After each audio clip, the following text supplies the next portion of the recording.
Evangelho de João, capítulo 8, versículo 32. Todos acharam? Amém? O texto sagrado diz assim: E conhecereis a verdade, e a verdade vos libertará. Amém? Feche seus olhos, nós vamos orar mais uma vez. Senhor Deus, eu quero te louvar pela tua palavra, que é tão preciosa na nossa vida. A tua palavra, Deus, que fala aos nossos corações e nos leva a posicionamentos tão importantes. Senhor Deus, eu quero te pedir, fala aos nossos corações nessa noite, de forma que o teu falar vá muito além do meu falar, Senhor. Porque o meu falar comunica, mas o teu falar transforma. Por isso eu te peço, fala conosco, para a glória do teu nome, em nome de Jesus. Amém.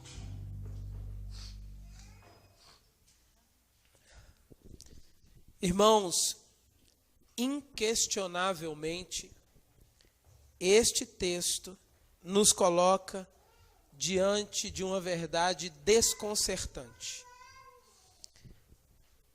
Porque ele não deixa alternativas. Ele não traz em si um meio termo.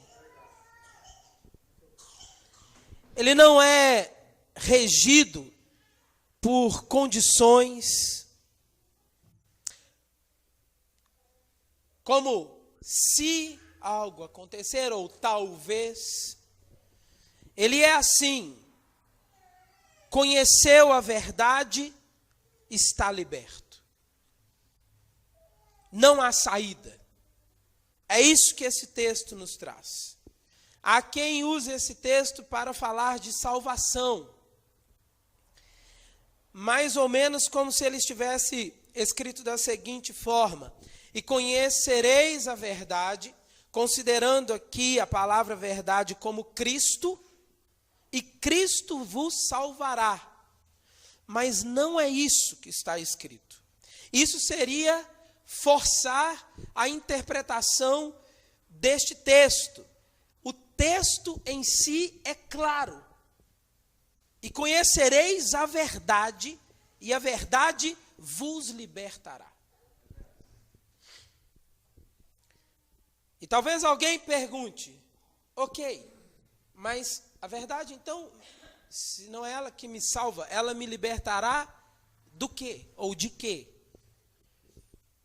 Ela nos libertará, a verdade nos libertará do engano, nos libertará da ignorância, nos libertará do andar enganado, do viver enganado. A salvação, ela também é tratada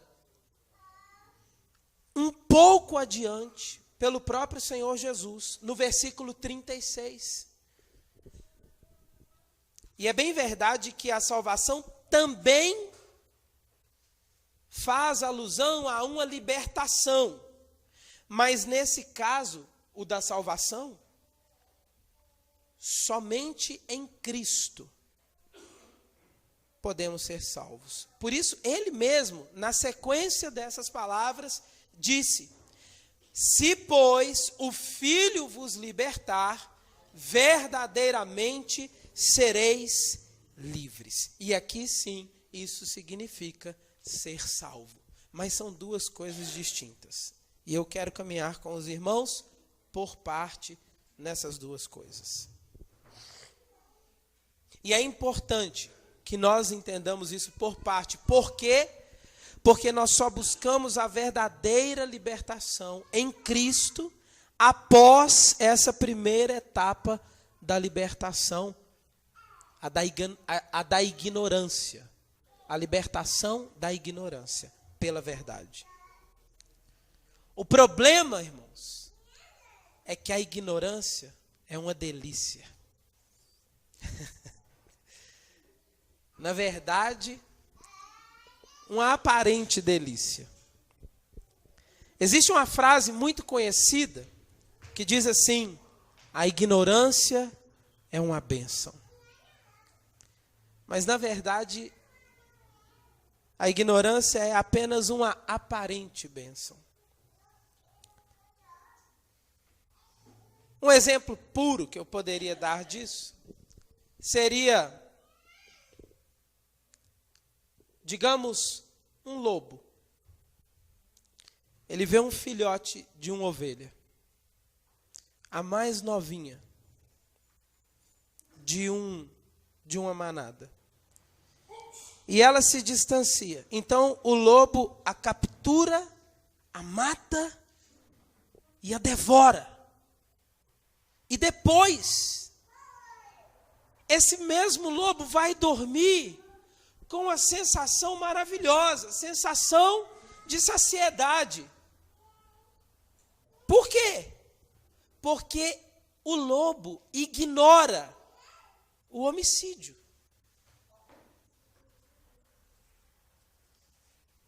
Ele não tem conhecimento sobre isso ser certo ou errado. E não se iluda, eu dei o exemplo da ovelhinha, mas ele faria isso com um bebezinho que estivesse sozinho em um quintal e ele de repente tivesse a oportunidade, ele iria ali, capturaria aquele bebê, mataria e comeria o bebê e depois dormiria com a mesma tranquilidade que se fosse com a ovelha. Exceto no caso do menino lobo, não é? Mas é só uma exceção essa. E é por isso que existe, irmãos, a cadeia alimentar na natureza. Um peixe come outro peixe. Eles são todos peixes e um peixe come outro peixe. Como se estivesse tudo normal e continua a nadar, não é? Como a Dory do Nemo continua a nadar.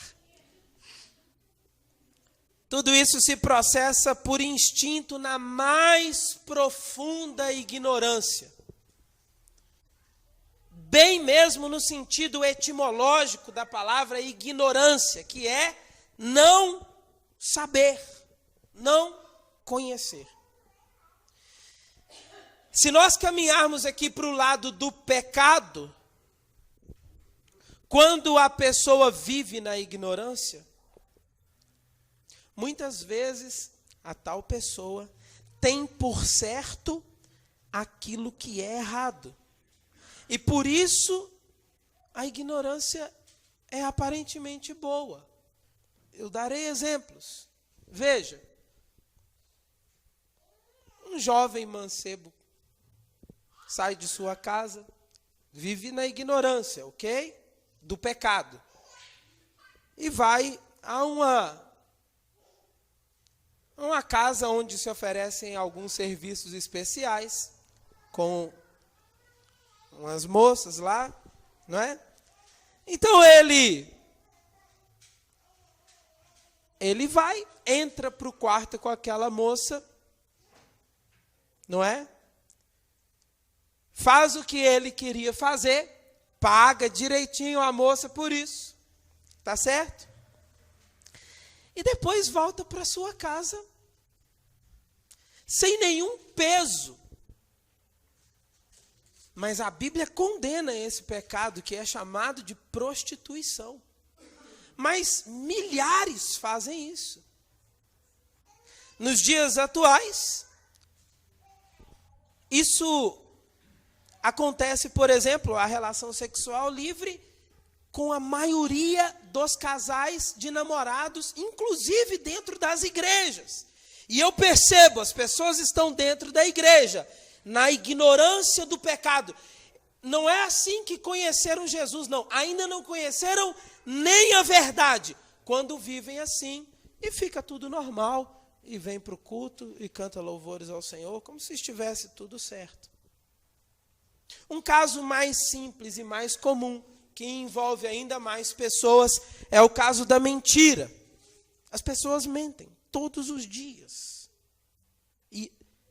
E há pessoas que mentem mesmo todos os dias. Algumas profissões, inclusive, propõem que seus profissionais mintam. Duas aqui se destacam, não é? A de advogado, não é? E a de vendedor. São duas profissões que elas realmente se destacam nisso. E olha, e é assim. É assim.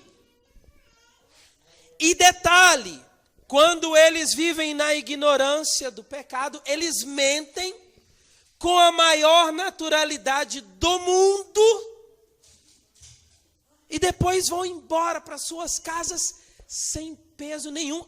Pelo contrário, às vezes vão felizes por causa do lucro alcançado. Mas alcançado através da mentira. A ignorância, ela é tão interessante que ela chega a ser desejada. Ela ludibria as pessoas. E nela, em suas muitas formas, a maior parte dos brasileiros, por exemplo, se satisfazem, sabe como? Talvez uma receita, a mais comum aqui no Brasil, a receita mais comum da ignorância seja carnaval, futebol, novela com alguma baixaria e programas de auditório com mulheres seminuas, não é? Isso satisfaz a maior parte da população brasileira. Estudar sobre política é bobagem, ó, vou ver a minha novela, é claro, não é? Me preocupar com a vida desse tal candidato ou com os projetos dele, não é? Discutir os problemas sociais, bobagem, eu vou ver meu jogo de futebol, é claro, não é? E a ignorância, por isso, parece uma bênção. Mas, na verdade, não há bênção nenhuma na ignorância. Quem erra na ignorância, também erra. Preste atenção. Quem erra consciente, erra. Mas quem erra na ignorância, também erra. Ou seja, o erro não deixou de ser erro porque o agente do erro ignorava o erro. Não sei se ficou complicado, eu vou repetir, tá? O erro, ele não deixou de ser erro porque o agente do erro ignorava que aquilo era erro. Ele continua sendo erro. E ignorando ou não, dependendo do erro, este aí que cometeu o erro, ele vai preso do mesmo jeito. Do mesmo jeito. E se nos voltarmos para a dimensão espiritual, aquele que viveu no erro, no engano, mesmo que por ignorância, será condenado pelo erro. E por isso a ignorância não é mesmo uma bênção. Porque o fim que ela levará, seus agentes, é terrível. Na parábola dos talentos, Jesus, contando essa parábola, diz que um senhor deu 10 talentos, é muito dinheiro. Deu 10 talentos para um, 5 talentos para o outro e 1 para o outro. Eu não vou me aprofundar no assunto, não é o caso. A questão é a seguinte: o servo que recebeu 1 talento, mesmo que iludido por causa da ignorância, ele preferiu enterrar o talento. O talento é uma quantia grande de dinheiro, ele preferiu enterrar aquilo, e quando foi prestar contas, ele também apresentou suas justificativas ao seu senhor. E ele disse: Senhor, sabendo que és homem severo, que ceifas onde não semeastes, e ajunta onde não espalhaste, receoso escondi o teu talento. Aqui está ele, tens o que é teu. Nessa parábola, o Senhor, que é tipificado aqui pelo próprio Jesus Cristo, não se deu satisfeito com a justificativa. Não quis saber se esse servo agiu assim por ignorância. Ele disse o seguinte: servo inútil, lançai-o para fora, e ali haverá choro e ranger de dentes. Leia depois. Mateus capítulo 25, versículos 29, 30, por ali. E sabe o que é pior ainda? É que além da condenação, aquele que vive na ignorância, ele vive uma vida no presente vazia, porque tudo que ele acha que está pegando é ilusão. Tudo não passa de aparentes verdades. Então, o indivíduo que desejava muito ir ao carnaval, por exemplo, e eu vou voltar ao exemplo que eu falei há pouco do carnaval, ele se programa, ajunta dinheiro, e ele consegue então ir para tal festa do carnaval que ele tanto queria. Pense comigo, uma realização. Ele deveria voltar de lá realizado, pleno, satisfeito, alegre. Mas eu digo a você, não é assim. Ele chega lá vazio. Lá ele vive uma aparente alegria. E quando ele sai de lá vazio. Eu não sei contar quantos testemunhos eu já ouvi repetindo a mesma história. E posso dizer, além dos testemunhos, eu sei disso porque eu já vivi essa desagradável experiência.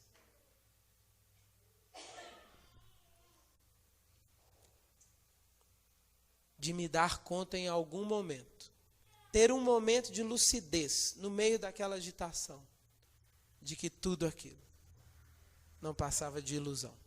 Ou quando muito, ao chegar em casa, no outro dia, o dia da ressaca, e perceber assim, nossa, aí a pessoa começa a pensar nas dívidas que fez, isso é realidade. Aí começa a pensar, talvez ele tinha uma namorada, perdeu o namoro, ou era casado, brigou com a esposa, tudo por causa daquilo. E aí ele começa a pensar, isso é a realidade. Lá era a ilusão, mas a ilusão, ela é atrativa, ela tem um colorido, tem banda, tem trio elétrico, ela tem tudo. E ela atrai, ela encanta. É uma miragem, mas não passa de uma miragem. Eu preciso dizer, graças a Deus, porque existe a verdade. A verdade, em sua primeira instância, nos liberta do engano. Diferente da ilusão, que aparentemente é uma delícia, a verdade aparentemente é meio sem graça.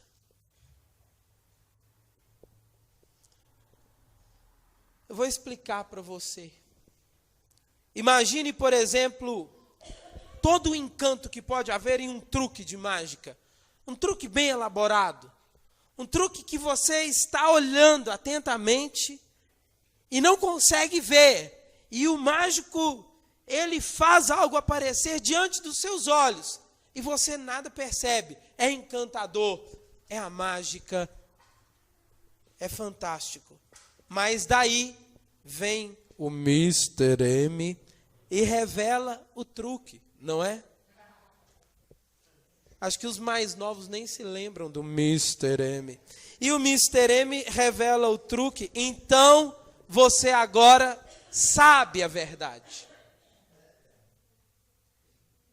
Só que depois que você sabe a verdade, a mágica perde a graça. Veja. A verdade, ela é assim, meio sem graça, percebe? Então, mesmo que o mágico seja habilidoso, toda vez que você assistir aquele truque, você verá com muita clareza que aquilo não passa de uma ilusão. A questão é que na vida, irmãos, as ilusões nunca preenchem o vazio. Nunca. E por isso a verdade é uma bênção. Porque ela nos liberta desse engano que nos escraviza no vazio da ilusão. E dessa forma nós temos verdade e ilusão. Uma nos faz livres, a outra nos mantém escravos do engano. A pergunta então é: o que você quer ser? Livre ou escravo do engano? O que você quer ser? Eu posso dizer algo para você. Na vida real, ninguém quer ser escravo de nada e nem de ninguém. Por isso a liberdade é tão preciosa. Contudo, algo precisa ficar claro aqui ainda para nós. Mesmo de posse da verdade, e agora livre do engano, o caminho do erro ainda será uma escolha. Só que com uma diferença. Haverá o erro com total consciência do erro e de todo o peso que ele traz. E é de ficar pasmo que eu vou dizer. Mas muitos, mesmo sabendo da verdade, escolhem o erro.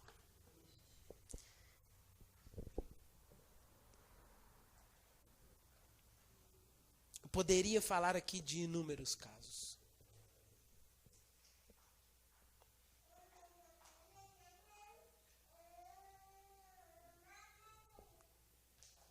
Sabemos que algo não é bom, mas aquilo chama a nossa atenção, nos atrai, nós acabamos escolhendo o erro. Eu já contei um testemunho de um jovem que um dia foi num desses lugares, a casa lá das moças que eu falei. E ele dentro do quarto de uma dessas moças, ela disse para ele assim: eu posso te fazer uma pergunta assim, meio nada a ver? Ele disse: pode. Ela falou assim: você é crente? Oh, irmãos, quando que uma prostituta vai perguntar isso para alguém? E ele respondeu: sou. E ela disse assim: mas crente não faz isso não, faz. E ele falou: não. E ela disse para ele: e você vai fazer? Ele falou: vou. Sabe como ele saiu de lá? Um lixo. Um lixo. Ele sabia Mas ele escolheu o erro. E nós fazemos isso em muitas áreas, irmãos, em muitas áreas. Tem algo que me faz mal. Mesmo assim eu vou querer. Eu sei que isso não é bom, Senhor, me ajuda. Mas eu acabo tropeçando em mim mesmo, sabe, nos meus próprios pés. O problema, se você entendeu o que está sendo tratado aqui, é que a verdade, irmão, entenda, a verdade por si só, ela não resolve o problema, e ela não é tão interessante assim. Afinal, ela me apresenta a realidade ilusória e vazia de um fato. E isso é bom, porque eu não serei enganado. Porém, ela por si só não me dá a alegria que eu queria naquela experiência. Você entende isso? O jovem lá no quarto da moça sabia do erro. Mas ele continuava sem a alegria que ele desejava. Sabe por quê? Porque ele só tinha contato com a verdade. E isso na vida, irmãos, se multiplica em muitas áreas. Em muitas áreas.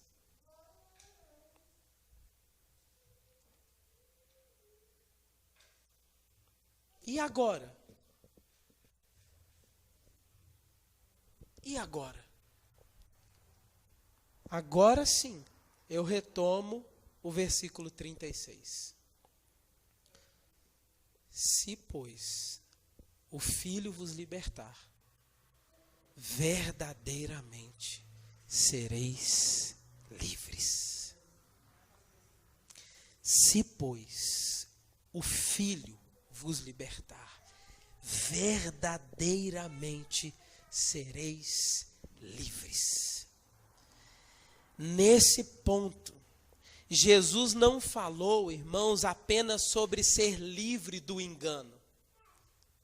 Ele falou sobre algo que vai além disso, de algo tremendo.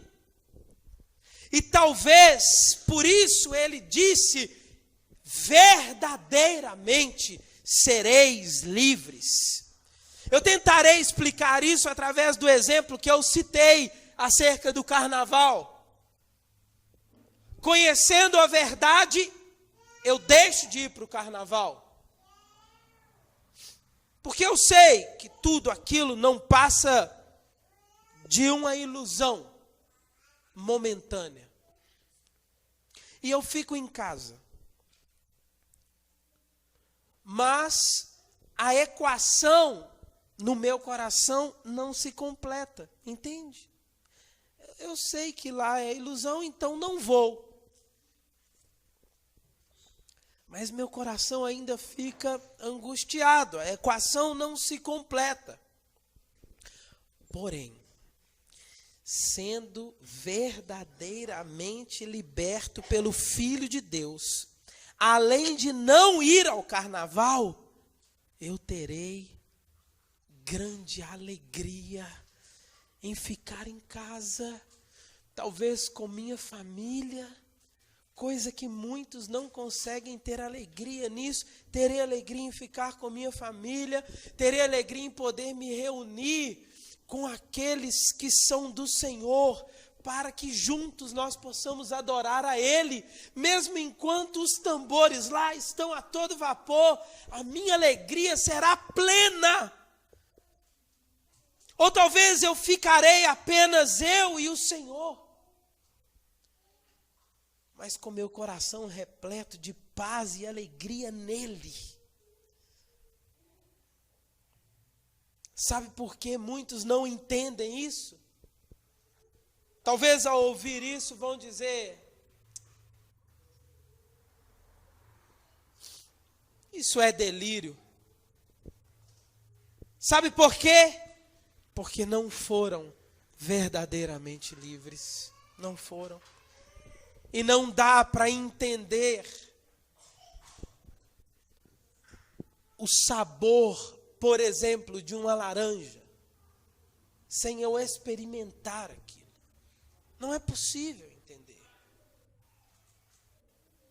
Tem gente que diz, ler a Bíblia é coisa de doido. Nunca leu. Não sabe. Não sabe as maravilhas que existem aqui neste livro. Não entende o que é o poder da palavra de Deus. Não foi verdadeiramente livre. Irmãos, aqueles que foram verdadeiramente livres não precisam de muita coisa para se alegrarem. Não é necessário a multidão lá da avenida. Pode não haver arrepios no culto. A estrutura que nos envolve pode ser simples e até mesmo algumas circunstâncias da vida podem estar sendo contrárias. A única coisa que precisamos é da doce presença do Espírito Santo de Deus, é da unção preciosa que emana do Senhor sobre a nossa vida. É isso que nos faz plenos. Mas só dá para entender isso se eu for verdadeiramente livre. Porque caso contrário, eu só entenderei que o outro lado é engano. Mas não conseguirei me realizar.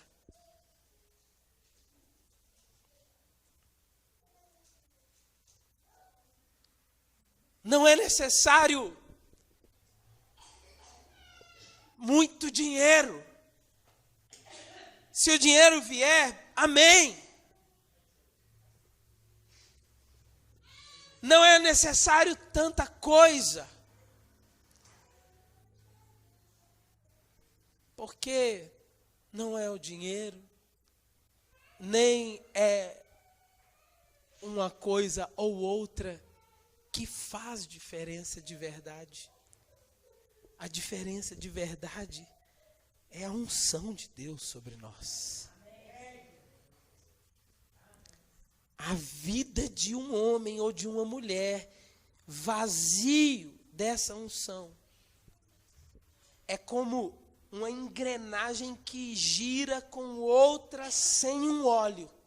E o atrito é sempre angustiante, doloroso, difícil.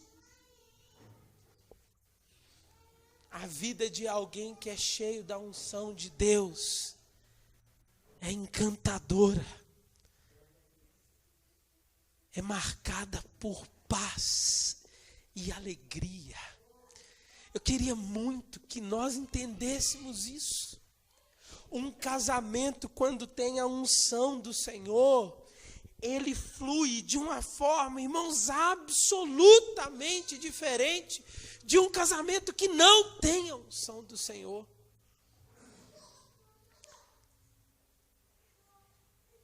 As circunstâncias podem até ser contrárias.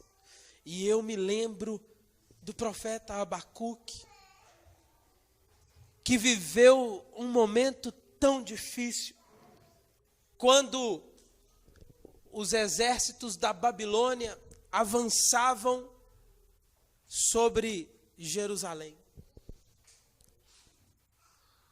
e arrasaram tudo. E Abacuque, vendo toda aquela tragédia, imagine você uma guerra acontecendo entre o Brasil e outro país.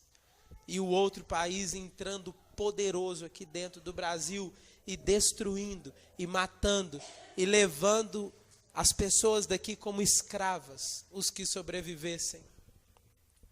Abacuque viveu essa experiência, mas ele tinha uma outra experiência com o Senhor. E ele diz de uma forma como se não tivesse acontecido, mas nos dias dele estava acontecendo. Ele fala algo fantástico no fim de seu pequeno livro, capítulo 3, dos versículos 17 em diante, ele diz assim: porque ainda que a figueira não floresça, e não haja fruto na vide, e o produto da oliveira minta, ainda que os campos não produzam mantimentos, e as ovelhas sejam arrebatadas, e nos currais não haja gado, todavia eu me alegrarei no Deus da minha salvação, e exultarei no Senhor. O Senhor Deus é a minha força, e fará os meus pés como os da corça, e me fará andar sobre as minhas alturas, num outro nível, contemplando tudo de um outro nível, de uma outra dimensão. Como? Não é por nós, não é comprado com dinheiro, não é conquistado no mercado. É a unção que vem do Senhor, é ser verdadeiramente livre. Se, pois, o Filho vos libertar, verdadeiramente sereis livres. E aí sim, irmãos, a palavra do Senhor, ela encontra vazão para se cumprir de forma plena na nossa vida. Quando Jesus diz: eu vim é para que vocês vivam e vivam em abundância. Tudo que eu preciso é viver uma experiência real com Jesus. É ser verdadeiramente livre por Ele. Nele, a vida ganha outro sentido, irmãos. Quando eu sou verdadeiramente livre. Acredite, escute o que eu vou dizer aqui mais uma vez. Nele, a vida, que antes tinha um sentido, tinha uma razão, a vida ganha outro sentido. E ela é marcada por paz e alegria. Nele, nós somos amados. Nele, nós temos a certeza da salvação e da vida eterna. Se formos verdadeiramente livres. Feche seus olhos por um momento.